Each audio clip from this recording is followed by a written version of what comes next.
I'm Nell, solo parent and hardworking mom. Foreigners, it's time for a wake-up call.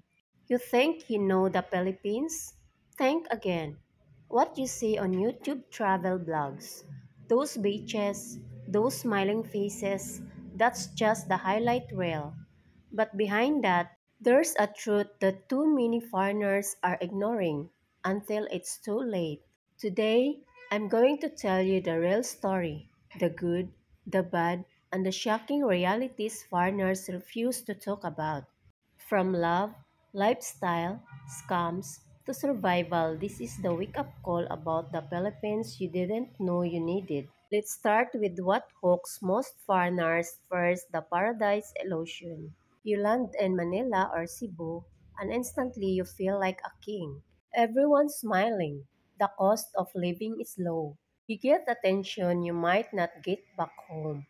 And you start thinking, this is the life. But here's the truth. That attention you are getting, it's not always for you. It's for your wallet, your status, and sometimes your passport. Many foreigners mistake hospitality for love. But in the Philippines, not everyone smiles from the heart. Some smile because survival depends on it. Everyone says, you can live like a king for $1,000 a month. But that's only true until reality hits. Medical bills, visa extensions, emergency flights, or the constant "can you help me" messages from people you meet. The Philippines isn't cheap. It's only cheap if you live like a local. But most foreigners don't live like tourists in slow motion. If you are planning to retire here, you better have a realistic budget, not YouTube fantasy math. Ah, yes, the love story. The Foreigner and the Filipina. It's one of the most romantic and risky adventures in Asia. Many men come here thinking they've found a pure, loyal, simply woman who will love them forever. Some do, but others find themselves broken, and betrayal within months. I'm not saying all Filipinas are bad. Absolutely not. Many are amazing, strong, family oriented women. But you have to learn how to tell the difference between love and livelihood.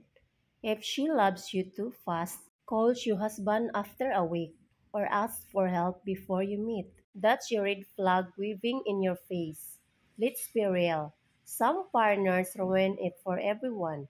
They come here, act superior, disrespect locals, chase girls, and leave a mess behind.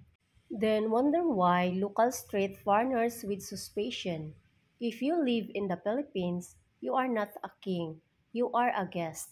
Respect casts both ways. And if you don't learn the culture, the language, the manners, the unspoken rules, you will not always be an outsider pretending to belong. The Philippines rewards humility and punishes arrogance quietly. Let's talk safety. The Philippines is warm and welcoming, but it's not Disneyland. You need street smarts. Don't flash cash. Don't tell your whole life story to strangers. And never trust someone who says, don't worry, I will handle it for you. Never reveal your income or economic status. Foreigners lose thousands every month to scams, fake rentals, fake girlfriends, fake investments, because they don't question things. They fall for kindness without realizing. Kindness here can also be a strategy. Stay alert, but don't be paranoid. Be kind, but not blind. Now, after all the warnings, let's be fair. The Philippines has heart like no other country. The laughter, the family bonds, the sense of community, they are real. You will find people who will help you with nothing to gain. This country isn't dangerous, ignorance is. If you come here with open eyes and respect, you will find more love and peace than you can imagine. So here's your wake up call. Don't come here chasing fantasy. Come here ready to learn, adapt, and respect. The Philippines doesn't need saving, you need understanding. Because the truth is, this country can give you the best chapter of your life. or the most painful lesson you'll never forget. So wake up, foreigner, open your eyes. The Philippines isn't just paradise, it's a test of your character. Before you fall in love, learn the truth about life in the Philippines. I didn't talk about the many disasters such as a typhoon we are having right now, and I'm worried as hell. That's because the infrastructure here is third world, which means flooding and serious damage to property, especially bamboo, poorly constructed and slum homes.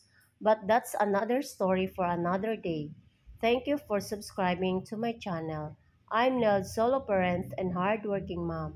See you next episode if my house is still standing.